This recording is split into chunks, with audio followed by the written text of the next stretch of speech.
भारत एक ऐसा देश जहां पर क्रिकेट को किसी धर्म से कम नहीं माना जाता। इसी देश ने क्रिकेट जगत को कपिल देव, सचिन, गावस्कर जैसे अनमोल सितारे दिए, जिन्होंने अपने वक्त के दौरान अपने शानदार प्रदर्शन से पूरी दुनिया में भारत का लोहा मनवाया। लेकिन जैसे जैसे वक्त बदलता गया, क्रिकेट में नए नए फॉर्मेट्स आते गए और नए नए टूर्नामेंट्स भी आते गए। उन्हीं टूर्नामेंट्स में से एक है IPL यानी इंडियन प्रीमियर लीग, जिसमें सिर्फ रनों की ही बरसात नहीं होती, बल्कि उससे कहीं ज्यादा उसमें पैसे बरसते हैं। आपके मन में भी ये सवाल उठता होगा कि आखिर ये हजारों करोड़ रुपए आते कहां से हैं? IPL की एक टीम कितना कमाती है? BCCI को मुनाफा कितना होता है? टीवी चैनल्स की इनकम कितनी होती है?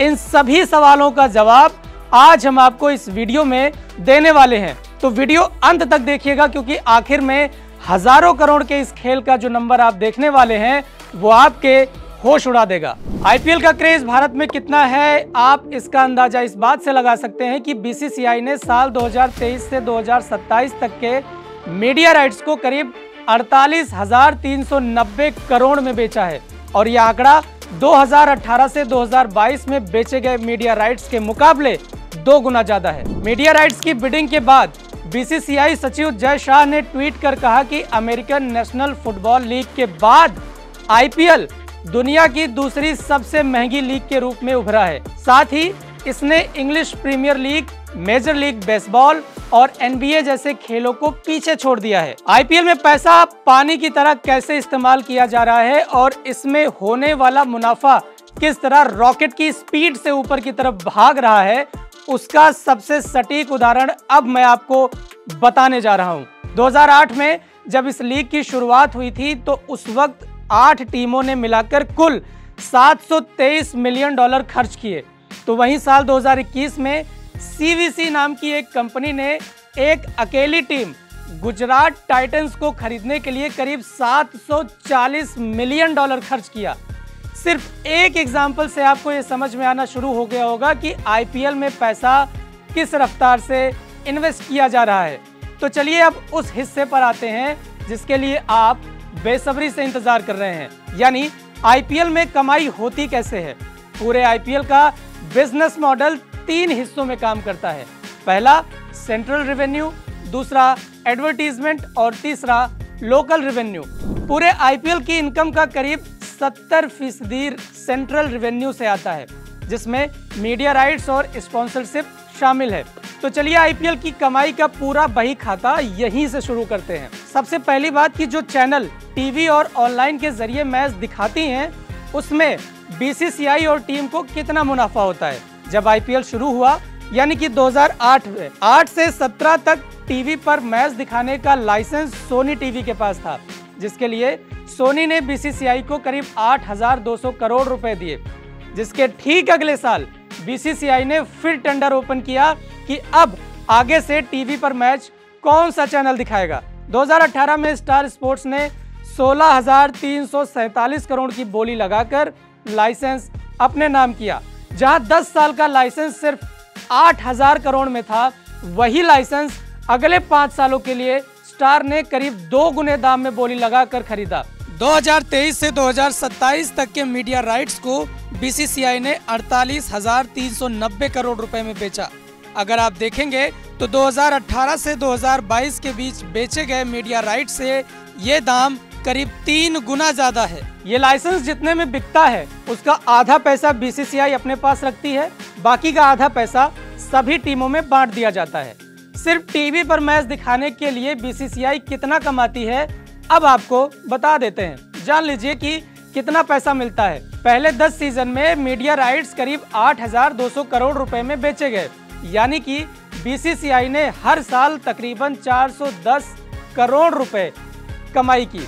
साल 2018 में मीडिया राइट्स करीब 16,347 करोड़ में बेचे गए, यानी हर साल BCCI को 2022 तक हर साल करीब 1634 करोड़ की कमाई हुई, जो बीते 10 साल में कोरोना महामारी आने के बावजूद भी 2 गुना तक बढ़ गई।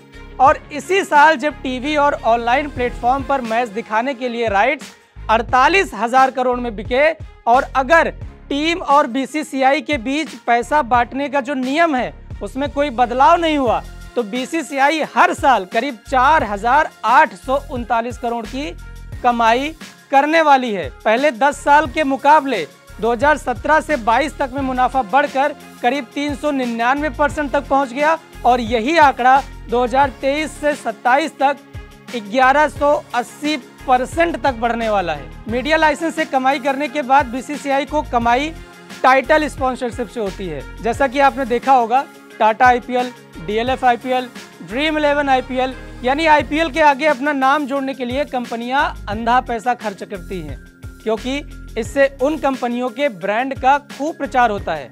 जब आईपीएल शुरू हुआ तब 2008 से 2012 तक के लिए डीएलएफ ने टाइटल की स्पॉन्सरशिप के लिए करीब 200 करोड़ रुपए खर्च किए। इसके बाद अगले 2 सालों के लिए पेप्सी ने करीब 397 करोड़ रुपए खर्च किए। 2016-17 में यह टाइटल 200 करोड़ रुपए खर्च कर वीवो ने अपने नाम किया। इसके बाद फिर वीवो ने अगले 5 साल के लिए टाइटल स्पॉन्सरशिप के लिए करीब 2,199 करोड़ रुपए खर्च किए। लेकिन भारत चीन विवाद के चलते बीच में वीवो की स्पॉन्सरशिप को रद्द कर दिया गया और साल 2020 के लिए ड्रीम 11 ने 222 करोड़ खर्च कर टाइटल स्पॉन्सरशिप अपने नाम कर लिया। इसके बाद जब चीन विवाद थोड़ा शांत हुआ तो वीवो ने फिर एंट्री मारी और 1 साल के टाइटल स्पॉन्सरशिप के लिए 439 करोड़ 80 लाख रुपए खर्च करके इसने ये टाइटल अपने नाम किया। जिसके बाद एंट्री होती है देश की सबसे दिग्गज कंपनी टाटा की और इस कंपनी ने 2022 और 2023 के लिए टाइटल की स्पॉन्सरशिप हासिल करने के लिए करीब 670 करोड़ रुपए खर्च किए। मीडिया राइट्स और टाइटल स्पॉन्सरशिप के बाद अब जान लीजिए कि जो एडवर्टीजमेंट दिखाया जाता है इससे कितनी कमाई होती है। जैसा कि हमने आपको शुरुआत में बताया कि डिज्नी स्टार ने 16,300 करोड़ रुपए मीडिया राइट्स खरीदने के लिए खर्च किए, जो जाहिर सी बात है कि इस कंपनी ने पूरी प्लानिंग तो पहले से कर रखी होगी कि हमें मुनाफा कमाना कैसे है। 2018 से 22 तक के लिए एक मैच में विज्ञापन दिखाने के लिए इस कंपनी ने जो रेट तय किए उससे आपको इस बात का अंदाजा लगेगा कि आईपीएल में दुनिया भर की कंपनियां यूं ही पैसा लगाने के लिए होड़ में नहीं लगी हैं। पिछले 5 साल में एक मैच के दौरान 10 सेकंड के विज्ञापन दिखाने के लिए करीब 14 लाख रुपए चार्ज किए गए थे। यही नहीं, एक्सपर्ट्स का तो ये भी मानना है कि जहां पर 10 सेकंड के ऐड के लिए 14 लाख रुपए चार्ज किया जा रहा है, अगर आईपीएल इसी तरीके से आगे बढ़ता रहा तो 10 सेकंड के ऐड की कीमत 1 करोड़ रुपए तक पहुंच सकती है। ये इसलिए क्योंकि आपने खुद देखा होगा कि मौजूदा आईपीएल में ऑनलाइन प्लेटफॉर्म पर एक बार में 2 करोड़ से भी ज्यादा दर्शक मैच देख रहे होते हैं। इसके अलावा जो टीवी पर देख रहे होते हैं वो अलग। अब इसमें जिस भी सॉफ्ट ड्रिंक, चिप्स, मोबाइल या कोई भी विज्ञापन दिखाया जाएगा तो जाहिर सी बात है कि उसका प्रचार करोड़ों लोगों के बीच में हो रहा है, जिससे उस कंपनी की ब्रांड वैल्यू भी बढ़ती है, उसके प्रोडक्ट की सेल भी बढ़ती है और इसके अलावा फ्रेंचाइजी अपने खिलाड़ियों से भी कई कंपनियों को विज्ञापन के लिए शूटिंग करवाने भेजती हैं। इसका रेट भी करोड़ों में होता है, जिसकी कमाई का हिस्सा टीम को जाता है। स्टार इंडिया ने 2021 में कहा था कि आईपीएल के लगातार चौथे साल 40 करोड़ व्यूअरशिप का आंकड़ा पार करने के रास्ते पर है और यह आंकड़ा लगातार तेजी के साथ आगे बढ़ता जा रहा है। आईपीएल टीमों की कमाई का एक बड़ा जरिया टिकटों और मर्चेंडाइज यानी T shirt, cap, cricket kit, इन सब की बिक्री से भी होता है। अमूमन जो भी दर्शक मैच देखने जाता है उसमें औसतन हर तीसरा आदमी कुछ न कुछ मर्चेंडाइज खरीदता ही है। सिर्फ टिकट की बिक्री से ही टीम को लगभग 4 करोड़ की कमाई हो जाती है और इसका 80% हिस्सा घरेलू टीमों को मिलता है। अब आप ये जान लीजिए कि जीतने वाली टीम और रनर अप टीम को क्या मिलता है। जो टीम आईपीएल का फाइनल जीतती है उसे 20 करोड़ की प्राइज मनी मिलती है, रनर अप को 13 करोड़ और इसका आधा पैसा टीम के मालिक को मिलता है और आधा पूरी टीम में बांट दिया जाता है। अब आखिर में आप जान लीजिए कि आईपीएल देश की इकोनॉमी में अपनी क्या भूमिका निभाती है। आईपीएल में भारत के अलावा दुनिया के कई प्लेयर्स खेलते हैं, जिसमें Australia, England, south Africa, West Indies में क्रिकेट के करोड़ों फैंस हैं। अब जो मैच देखने आते हैं वो होटल में भी रुकते हैं, होटल में रुकेंगे तो खाना भी खाएंगे। मैच देखने के लिए स्टेडियम जाना होगा तो वो ट्रैवल एजेंसी का सहारा लेंगे। इन सभी चीज़ों में वो डायरेक्ट इनडायरेक्ट तरीके से सरकार को टैक्स दे रहे होते हैं और वो टैक्स सरकार के खाते में जाता है, जो कि सीधे देश की प्रगति में काम आता है। आईपीएल जैसे इवेंट को ऑर्गेनाइज करने के लिए ground staff, private security players के लिए स्टाफ, इन सभी के लिए रोजगार के मौके उत्पन्न कराता है। यहाँ तक कि स्टेडियम के बाहर जो लोग चाय पकौड़े की दुकान भी चलाते हैं, उनकी कमाई में भी अच्छा खासा उछाल आता है।